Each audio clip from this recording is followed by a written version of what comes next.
सभी देवपुत्रों को नमस्ते। आप सब लोग ठीक हैं?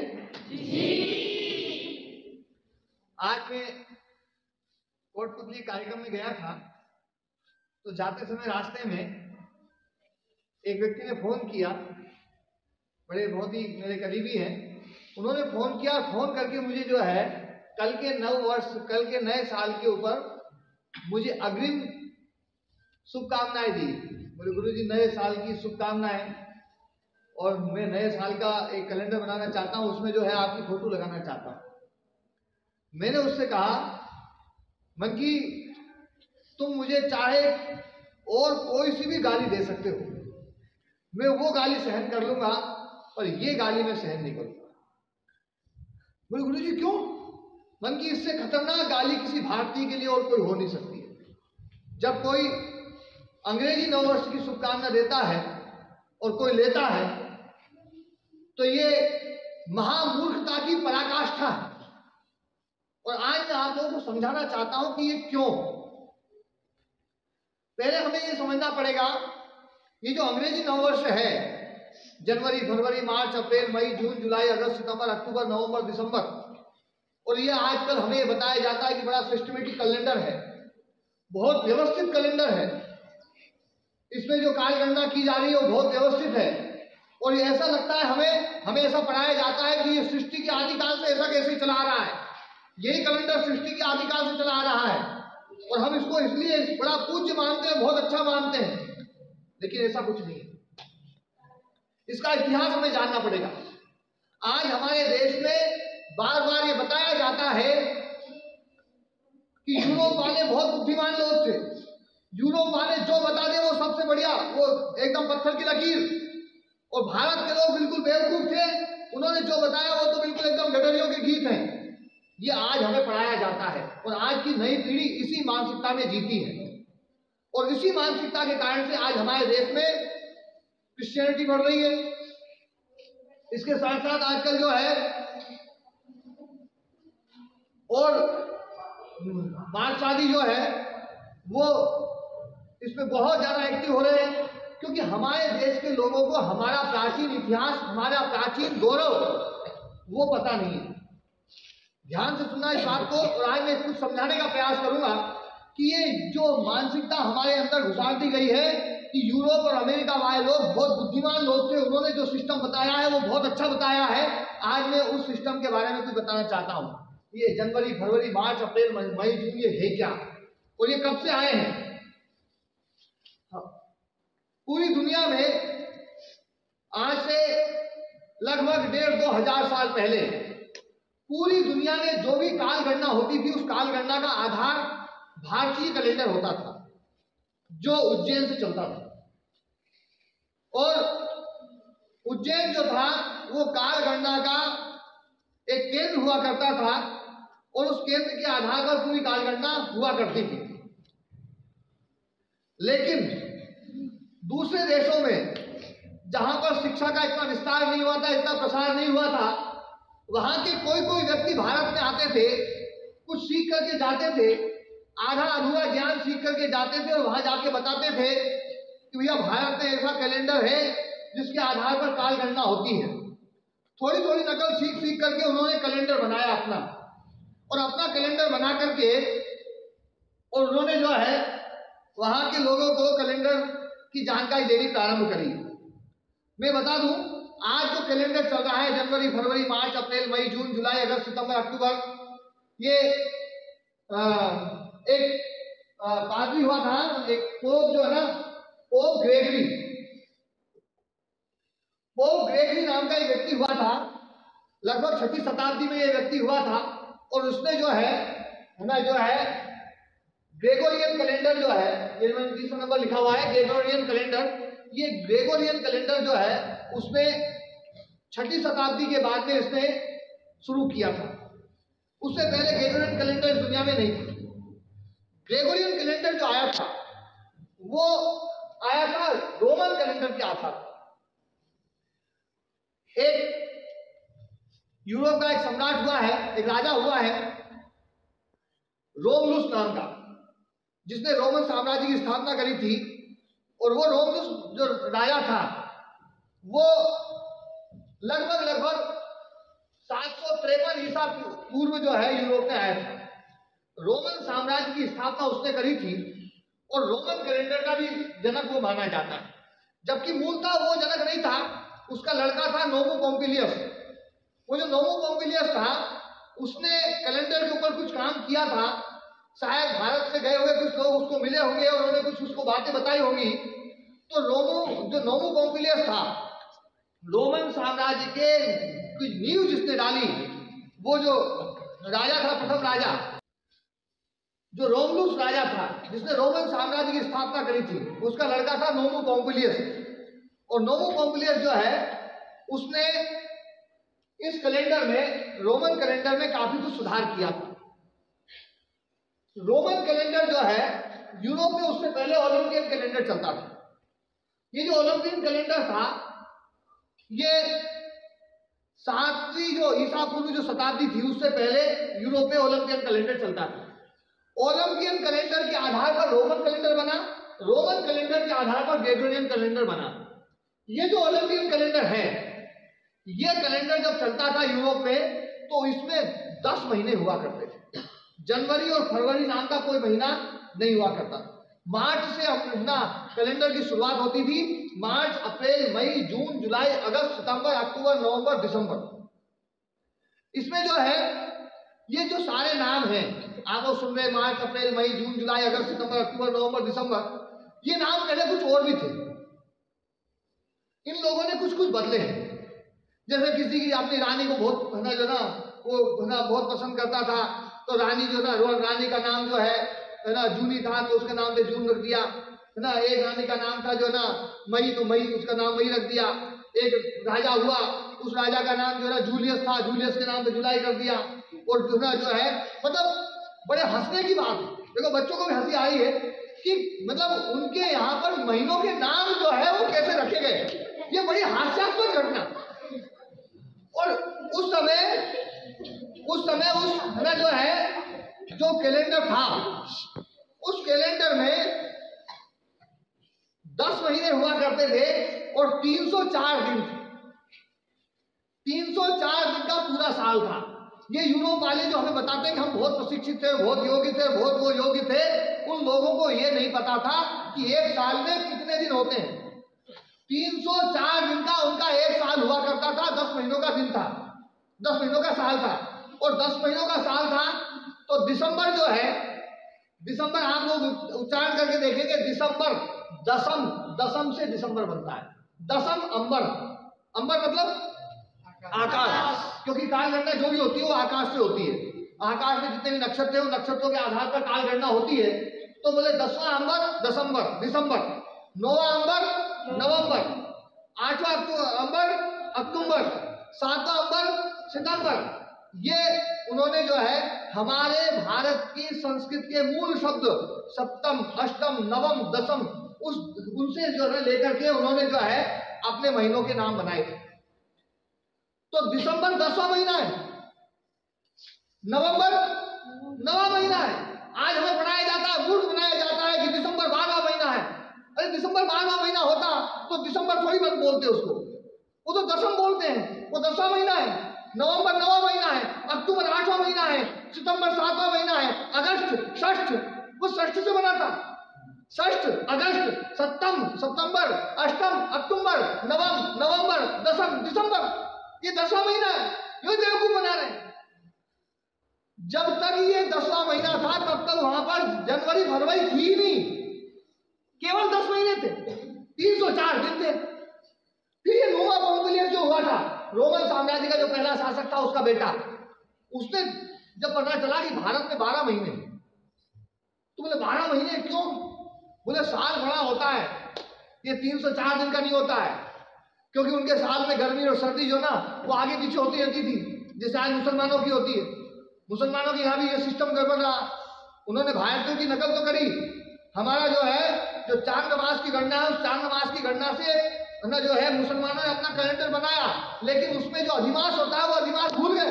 अधिमास भूलने के कारण से उनकी कभी जो है ना वो जो ईद आती है वो कभी ठंड में आती है, कभी गर्मी में आती है, कभी बरसात में आती है। उनका कोई वही नहीं है, सिस्टम ही नहीं है। हमारे यहाँ दिवाली आएगी तो ठंड की शुरुआत नहीं आएगी, ये बिल्कुल पक्का है। होली आएगी तो ठंड के बाद आएगी, है ना, जो है सावन आएगा, श्रावण रक्षाबंधन आएगा तो बरसात नहीं आएगा। क्यों? क्योंकि एक व्यवस्थित हमारा कैलेंडर है। तो हमारी नकल तो कर रहे थे ये लोग, लेकिन अकल से नहीं कर रहे थे। और ये ऐसा कर रहे थे कि अपन बना तो लें कि भारतीयों जैसा न लगे, अपना लगे। तो इन्होंने बोले 2 महीने और जोड़ने पड़ेंगे। तो जनवरी और फरवरी ये 2 महीने और जोड़े, और जनवरी और फरवरी ये 11वां और 12वां महीना हुआ था। सबसे पहले जब इसको जोड़ा गया था, ये आपको आश्चर्य होगा कि 11वां और 12वां महीना था जनवरी और फरवरी। मार्च पहला महीना, और पूरी दुनिया में उस समय 25 मार्च नए साल के रूप में मनाया जाता था। 25 मार्च को पूरी दुनिया नया साल मनाती थी। उनसे कोई पूछे कि भी अब नया साल तुम्हारा 25 तारीख को क्यों आता है, बोले ये तो नहीं पता है, पर भारत में लोग मनाते हैं क्योंकि कोई व्यक्ति आया होगा, उसने देखा यहाँ पर गुड़ी पड़वा में नया साल मनाया जा रहा है, तो अपने कैलेंडर के हिसाब से देखा आज तो 25 मार्च है, उसने जाकर बोले भैया 25 मार्च को नया साल आता है, वो नया साल शुरू हो गया।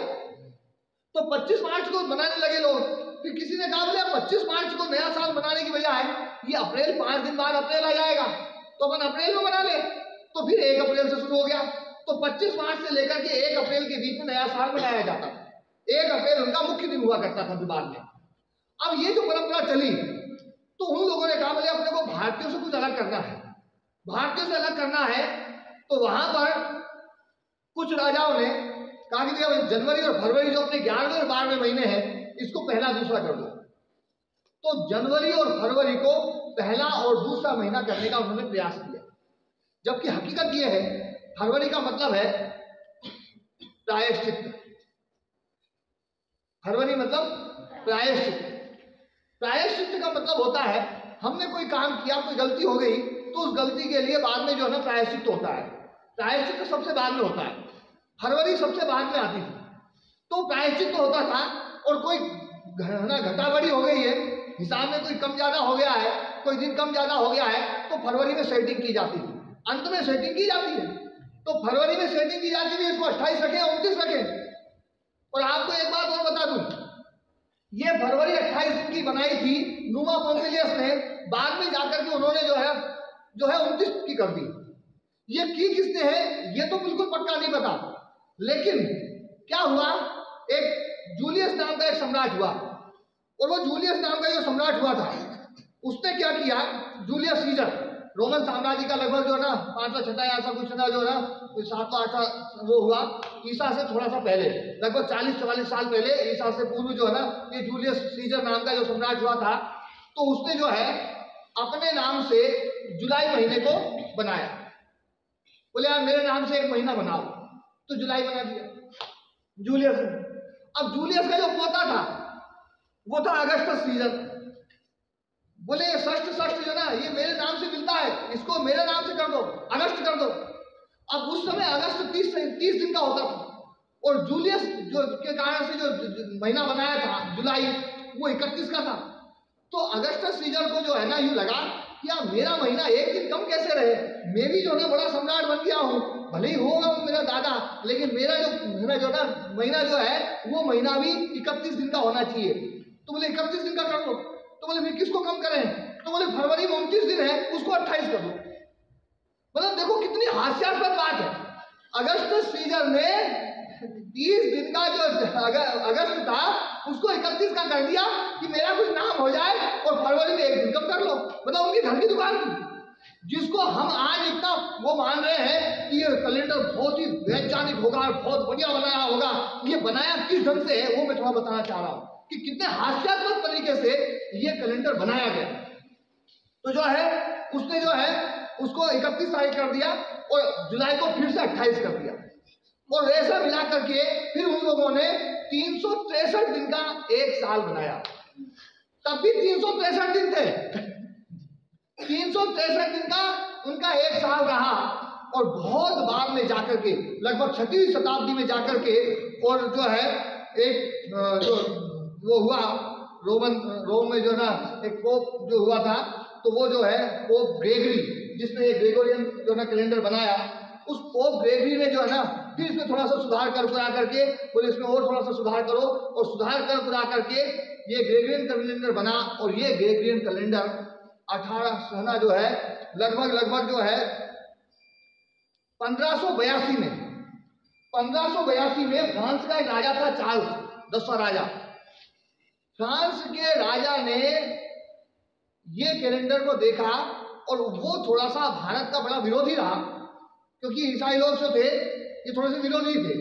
ये बहुत दिन से प्रयास कर रहे थे कि जनवरी फरवरी पहला महीना बनाया जाए, और उनको क्या हुआ, पहले तो जब तक ईसा मसीह का जन्म नहीं हुआ तब तक तो किसी ने भी साथ नहीं दिया।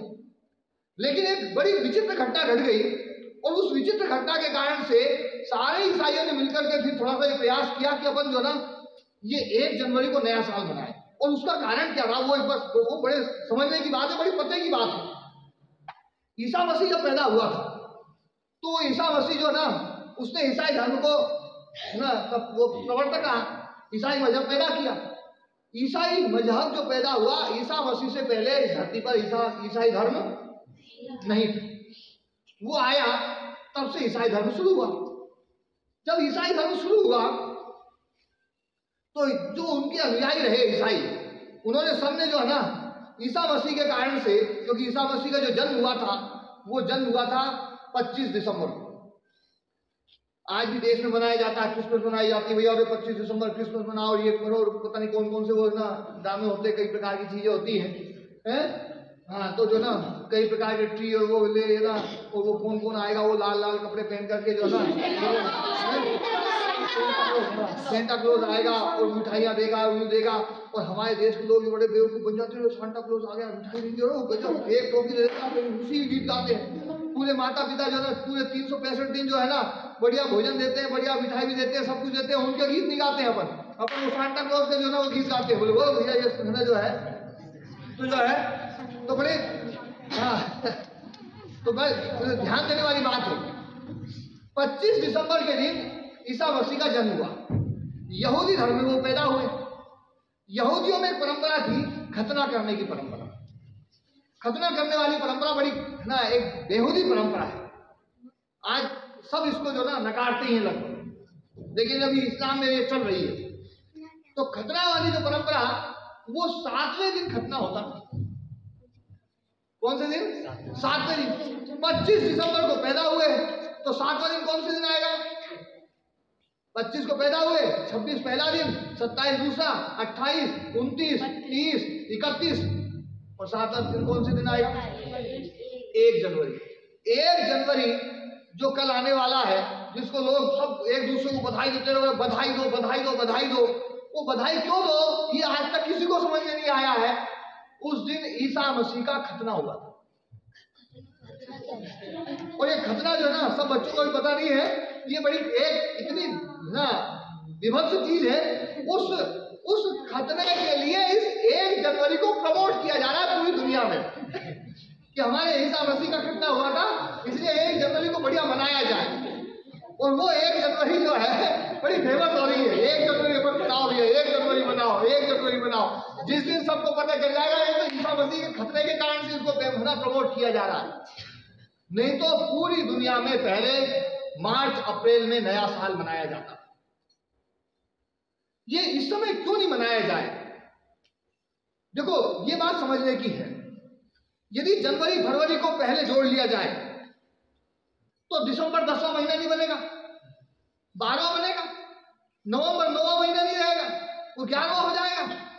कोई बच्चा यदि अपने माता पिता से या स्कूल के किसी अध्यापक से पूछे कि दिसंबर में 10वां आ रहा है, इसको 12वां क्यों पढ़ा रहे हो आप, कोई उत्तर देने वाला नहीं, कोई बताने वाला नहीं कि दिसंबर 10वां होना चाहिए, 12वां कैसे है, नवंबर 9वां होना चाहिए, 11वां कैसे है, सितंबर 7वां होना चाहिए, 9वां कैसे है, अक्टूबर 8वां होना चाहिए, ये 10वां कैसे है, कोई बताने वाला नहीं। क्यों? क्योंकि हमें भी बताया नहीं गया।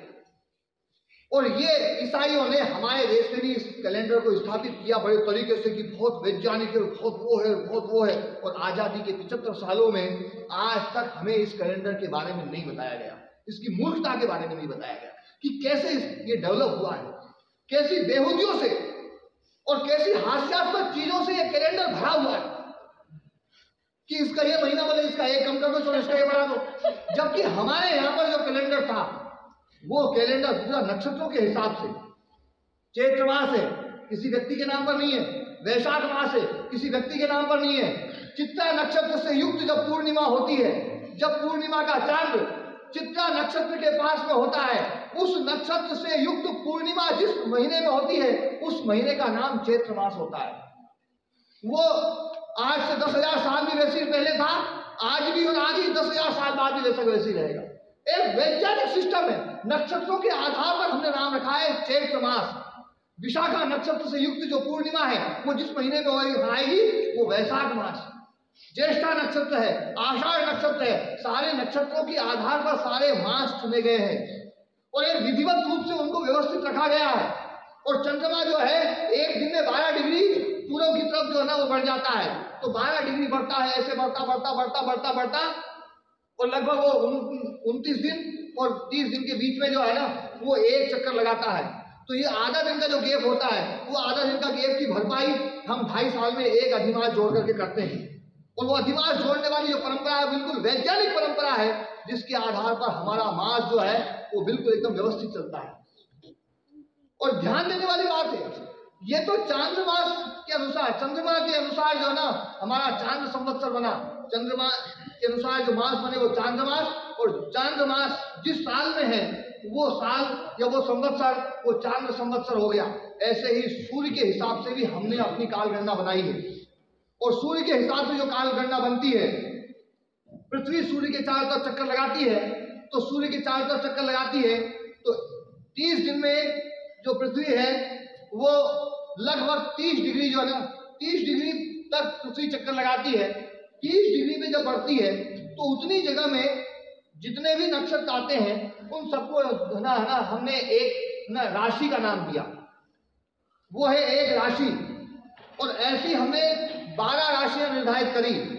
और जब पृथ्वी इधर से इधर जाती है तो सूरज दूसरी राशि में बढ़ता हुआ दिखाई देता है। तो सूरज जिस राशि में जाता हुआ दिखाई देता है हमें पृथ्वी के अनुसार जो महीने हैं उनका वो किया है कि सूर्य अभी जो है फलानी राशि में, अब सूर्य फलानी राशि में है। अभी आप थोड़े दिन देखेंगे, थोड़े दिन बाद में सूर्य जो है मकर राशि में प्रवेश करेगा, है ना। अभी धेनु में, उसके बाद में मकर राशि में प्रवेश करेगा। तो जो मकर राशि में प्रवेश करेगा तब हम मकर संक्रांति मनाएंगे। तो ये जो एक काल गणना, एक व्यवस्थित काल गणना थी। इसी प्रकार से हमारे पूर्वजों ने नक्षत्रों के हिसाब से भी काल गणना की, चंद्रमा के हिसाब से, सूर्य के हिसाब से और नक्षत्रों के हिसाब से। और नक्षत्रों वाली काल गणना आज भी जब समुद्र में जाते हैं लोग तो समुद्र में न सौर मास की गणना चलती है, न चंद्रमा के हिसाब से गणना चलती है। वहां पर जो गणना चलती है वो नक्षत्रों के आधार पर चलती है। नहीं तो रात में भटक जाएंगे, रास्ते में भटक जाएंगे, नक्षत्रों के आधार पर गणना करनी पड़ती है। तो ये हमारे पूर्वजों ने पहले सब कुछ किया था। और हमारे पूर्वजों ने जो नया साल निर्धारित किया था वो नया साल निर्धारित किया था चैत्र शुक्ल प्रतिपदा को। चैत्र शुक्ल प्रतिपदा को नया साल जो निर्धारित किया था उसके पीछे बड़ा वैज्ञानिक कारण है। चैत्र शुक्ल प्रतिपदा उस दिन ये कहा जाता है कि पूरी सृष्टि का निर्माण हुआ। भगवान ने जो धरती बनाई है, ये जो पूरा जो सृष्टि का सृजन हुआ है, ये चैत्र शुक्ल प्रतिपदा के दिन हुआ है। और वो चैत्र शुक्ल प्रतिपदा के दिन निर्माण होने के कारण से आज तक ये पूरी की पूरी प्रकृति, कभी भी आप देख लेना, हमारा शरीर सबसे ज्यादा स्वस्थ जो रहता है वो वसंत ऋतु के आगमन पे होता है। पेड़ पौधे सबसे ज्यादा स्वस्थ आपको दिखेंगे वसंत ऋतु के आगमन पर। वनस्पतियां, औषधियां, पशु पक्षी सब जितने भी है, सारे जीव जंतु बड़े प्रसन्न दिखाई देते हैं। वसंत ऋतु के समय में सबसे ज्यादा मनोहरता होती है, सबसे ज्यादा दिव्यता होती है, प्रकृति बिल्कुल दिव्य होती है। सारे पीपल के पेड़ों को देख लेना, अभी पीपल के पेड़ों के पत्ते बिल्कुल पुराने हो चुके हैं। लगभग 10 और 11 महीने के पीपल के पेड़ के पत्ते हो गए हैं, 10 महीने के, वो बिल्कुल एकदम है ना वैसे हो गए, पुराने से, घिसे पीटे से। थोड़े दिन बाद में वो पीपल के पत्ते, वो पीपल देवता जो है उनको छोड़ देगा और नए पत्ते लेकर के आएगा। वो जो नए पत्ते आएंगे तब हमारा नया साल आएगा। नीम में नए पत्ते आ जाएंगे, सारी वनस्पतियां, सारी औषधियां अपने पुराने पत्तों को छोड़ करके नवीनता को धारण करेगी। पूरी धरती नई बनेगी। और धरती नहीं बनेगी, हमारा शरीर नया बनेगा। शरीर में नया खून बनता है, पूरा नया जोश आ जाता है वसंत ऋतु में। वसंत ऋतु सबसे श्रेष्ठ ऋतु होती है, और वो जो वसंत ऋतु आती है उस समय नया साल बनता है। और नया साल हमारे यहाँ जो बनता है वो रात के 12 बजे नहीं बनता है। हमारे यहाँ पर नया साल जो बनता है वो सुबह सूर्योदय के समय बनता है। जब सूर्य देवता का उदय हो रहा होता है, सारे पशु पक्षी चहचहा रहे होते हैं, सारे ऋषि मुनि जो है वेद मंत्रों का गान कर रहे होते हैं, सारे जो है ध्यानी लोग, जपी लोग, तपी लोग जब तपस्या में लीन होते हैं, भगवान का ध्यान कर रहे होते हैं, और भगवान सूर्य का भास्कर का उदय होता है और सारी प्रकृति एकदम बिल्कुल है ना खिलखिलाई हुई होती है। उस समय नया साल मनाया जाता है। अभी का नया साल कुछ भी नया नहीं है। जैसी कल ठंड थी आज वैसी वैसी ठंड, ना ऋतु बदली। अरे ऋतु बदल जाती तो भी हम समझते हैं भैया कुछ तो बदला है, ना ऋतु बदली है, ना कोई मौसम बदला है, ना कोई नवीनता समझना जो ना वातावरण में दिखाई दे रही है, ना जो ना ऋतु में दिखाई दे रही है, ना प्रकृति में दिखाई दे रही है। सब जगह पुरातनता दिखाई दे रही है।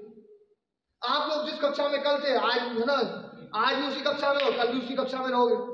लेकिन जब हमारा नया साल आएगा, चैत्र शुक्ल प्रतिपदा, उस समय क्या होगा? अगली क्लास आप अगली क्लास में पहुंच जाएंगे। अगली क्लास में नई क्लास आ जाएगी, नया बैग आ जाएगा, नई पुस्तकें आ जाएंगी, नई कॉपी आ जाएगी, सब कुछ नया आ जाएगा।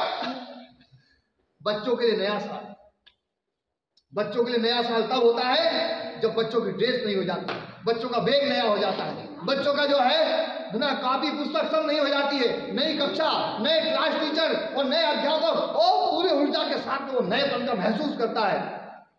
किसान भी नयापन महसूस करता है क्योंकि फसल जो है पक करके उसके घर में आ रही होती है और वो एकदम प्रसन्न हो जाता है। ओहो भगवान ने क्या फसल दी है मेरे को, कितनी बढ़िया दिव्य फसल दी है।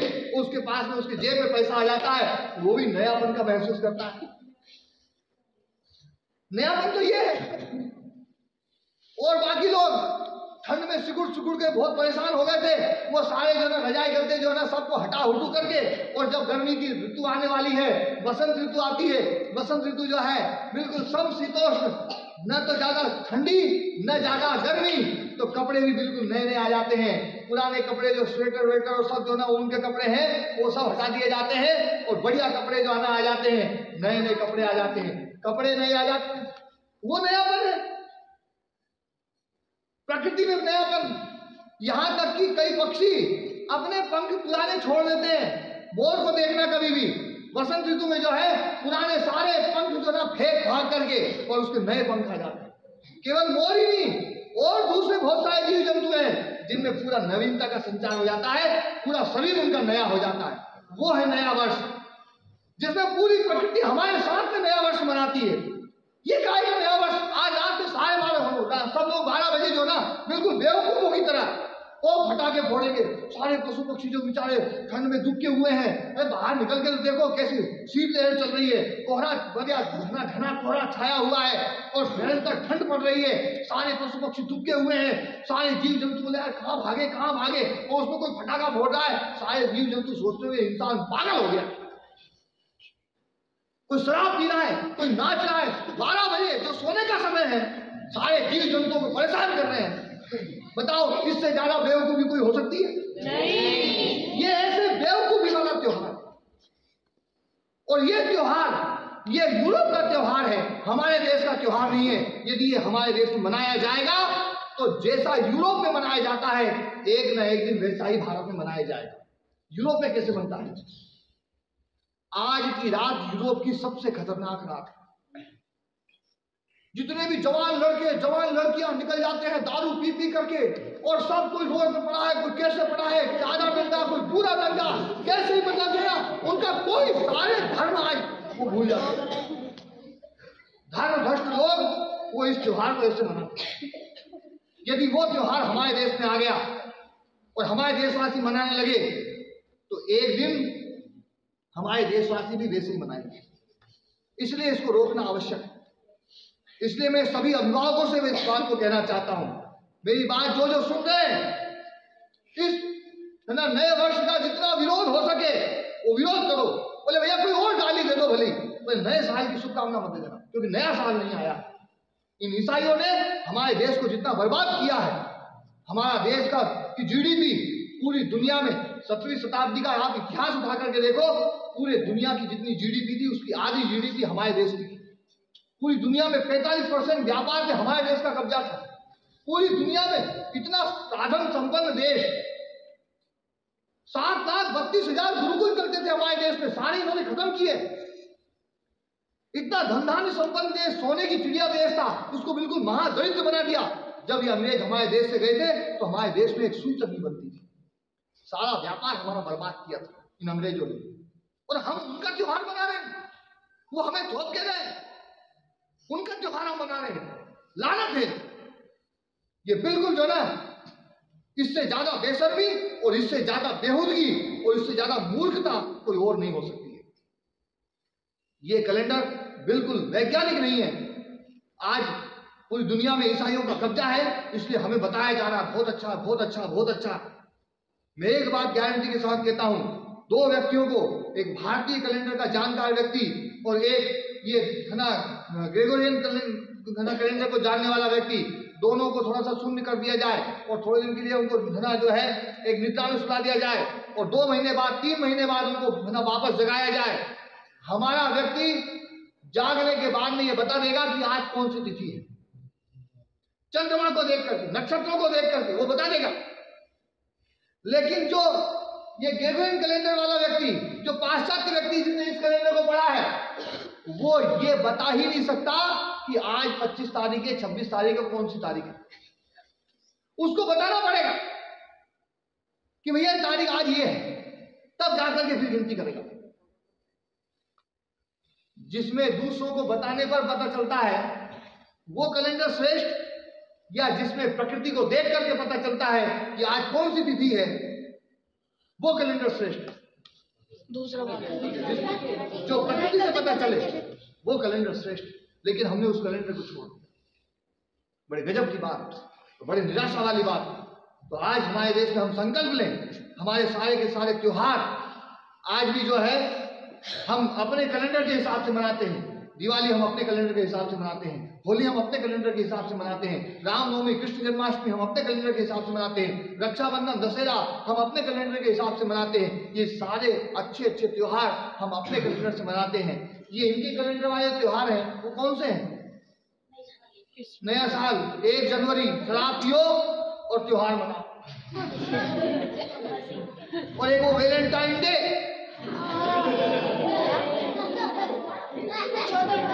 चरित्र को महाभ्रष्ट करने वाला त्योहार। इनके त्योहार ऐसे त्योहार, इनके महाभ्रष्ट त्योहार, इसलिए इनसे बचो और अपनी भारतीय संस्कृति, भारतीय परंपरा, उनको पहचानो, उसके गौरव को पहचानो। भारतीय परंपराएं ये बहुत श्रेष्ठ परंपरा है।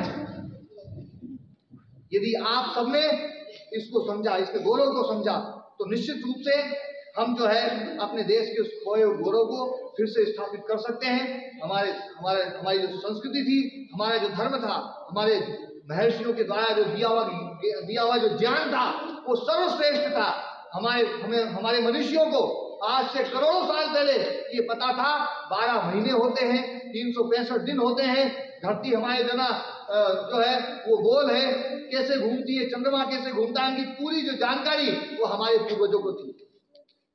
और ये जो हमें आज पढ़ा रहे हैं कि इतना भारत वाले मूर्ख थे, यूरोप वाले ने आकर के ज्ञान दिया है, वो यूरोप वाले जो है वो गैलीलियो ने कह दिया कि धरती जो ना गोल है। ये हकीकत बात बता रहा हूं। गैलीलियो ने जब घोषणा करी कि धरती जो है चटाई के जैसी चपटी नहीं है, जो अपने धर्म ग्रंथ में लिखी है, ईसा मसीह लिख गए कि धरती जो ना चटाई जैसी चपटी है, बोले वो गलत है, धरती गोल है। तो उसको फांसी की सजा दे दी, और फांसी की सजा दे दी, लेकिन फिर कुछ दबाव पड़ा तो आजीवन कारावास दिया। मतलब एक व्यक्ति जिसको समझ में आई कि धरती गोल है, थोड़ा बहुत उसने भारत का कुछ ज्ञान सीखा, तो यार धरती गोल बता रहे भारत वाले लोग जो है, ये निश्चित रूप से जो है ना जो गोल है, तो जो है तब उसने जो है उस चीज को देख करके और वहां घोषणा कर दी, वो घोषणा कर दी, उन लोगों ने उसको फांसी की सजा दी। इतना तो ज्ञान था उनमें, मतलब क्या ज्ञान उनके पास में। आज वो हमारे आदर्श बने बैठे। अरे हमारा ज्ञान वेदों को पढ़ करके देखो, उपनिषदों को पढ़ करके देखो, दर्शनों को पढ़ करके देखो। हमने जो है भूतों के ज्ञान से लेकर के और भूतों से परे आत्मा का ज्ञान, वो भी हमारे ऋषियों महर्षियों ने अर्जित किया था, उसके बारे में भी गहन शोध किया था। ऐसा गहन शोध करने वाले हमारे ऋषियों का जो ज्ञान है, उस ज्ञान को हम प्रणाम करते हैं बारंबार। और ये जो नया वर्ष जो है, इस नया वर्ष जो अंग्रेजी नया वर्ष है, ये कोई नया वर्ष नहीं है, ये केवल बेवकूफ बनाया जा रहा है। और ये तो लोग जो है ना, और एक बात बड़ी पते की बता दूं मैं, पूरी दुनिया में जब 1 अप्रैल को नया वर्ष मनाया जाता था, तो जो फ्रांस का राजा था ना, चार्ल्स, जिसने 1 जनवरी शुरू करवाई थी, तो वहां की जनता ने 1 जनवरी को नया साल मानना जो ना, वो शुरू नहीं किया। वो 1 अप्रैल को नया साल मानते थे। तो उसने क्या किया, उसने घोषणा करी कि जो 1 अप्रैल को नया साल मनाएगा उसको हम बाकायदा मूर्ख घोषित करेंगे।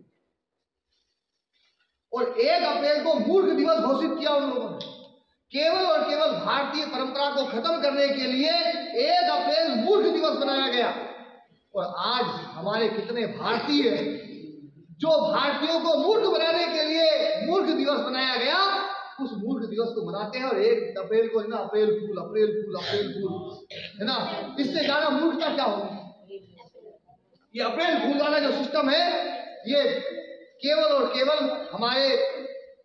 हमारा नया साल था, उस नए साल को भुलाने के लिए, कि नया साल, भारतीयों का नया साल खत्म हो जाए और अंग्रेजों का नया साल शुरू हो जाए।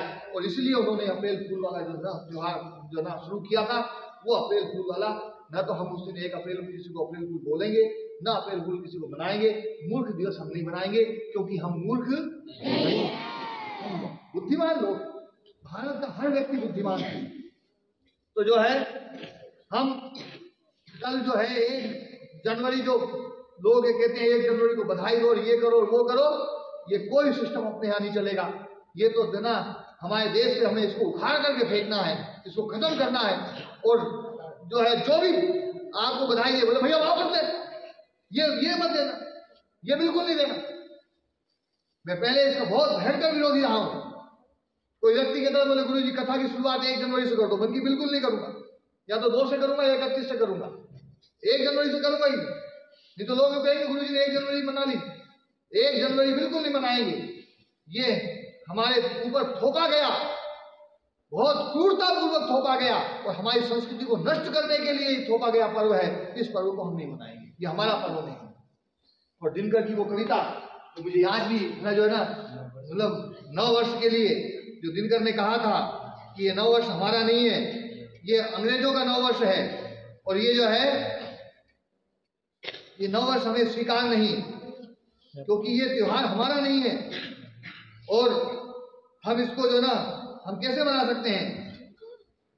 ये नव वर्ष हमें स्वीकार नहीं है, अपना ये त्योहार नहीं है, अपनी ये रीत नहीं है, अपना ये व्यवहार नहीं। धरा ठिठुरती है सर्दी से, आकाश में कोहरा गहरा है, बाग बाजारों की सरहद पर सर्द हवा का पहरा है। सूना है प्रकृति का आंगन, कुछ रंग नहीं उमंग नहीं, हर कोई है घर में दुबका हुआ, नव वर्ष का ये कोई ढंग नहीं। चंद मास अभी इंतजार करो, निज मन में तनिक विचार करो, नए साल नया कुछ हो तो सही, क्यों नकल में सारी अकल वही। उल्लास मंद है जनमन का, आई है अभी बहार नहीं, ये नव वर्ष हमें स्वीकार नहीं है, अपना ये त्योहार नहीं। ये धुंध कुहासा छटने दो, ये धुंध कुहासा छटने दो, रातों का राज्य सिमटने दो, प्रकृति का रूप निखरने दो, फागुन का रंग बिखरने दो, प्रकृति दुल्हन का रूप धार, जब स्नेह सुधा बरसाएगी, सस्य श्यामला धरती माँ घर घर खुशहाली लाएगी। तब चैत्र शुक्ल की प्रथम तिथि नव वर्ष मनाया जाएगा, आर्यावर्त की पुण्य भूमि पर जयगान सुनाया जाएगा। युक्ति प्रमाण से स्वयं सिद्ध नव वर्ष हमारा हो प्रसिद्ध, आर्यों की कीर्ति सदा सदा, नव वर्ष चैत्र शुक्ल प्रतिपदा। अनमोल विरासत के धनिकों को चाहिए कोई उधार नहीं, ये नव वर्ष हमें स्वीकार नहीं है, अपना ये